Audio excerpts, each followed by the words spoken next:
Nandito po tayo ngayon sa Sophomore Master Chef upang magluto ng breaded pork chop at banana samples.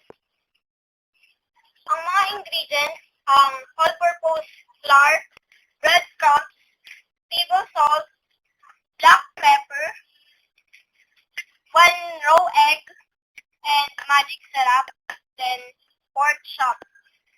Rub salt around each chop and place inside the fridge.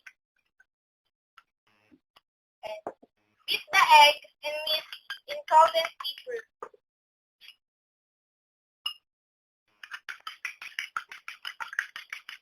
Combine breadcrumbs,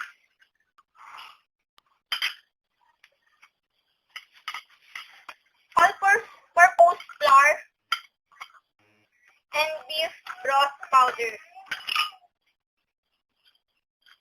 in a deep container and mix well to distribute the ingredients. Set aside. After mixing all ingredients, dip the chop and in the egg mixture, making sure that all areas are covered. Then dredge in the flour breadcrumbs mixture. When the oil is hot enough, pan-fry the pork chop in the medium heat. Cook each side until the color turns golden brown. About 5 to 7 minutes depending on the thickness to cut. When the color turns golden brown, turn off the heat and transfer the cooked pork chop in a plate lined with paper towel.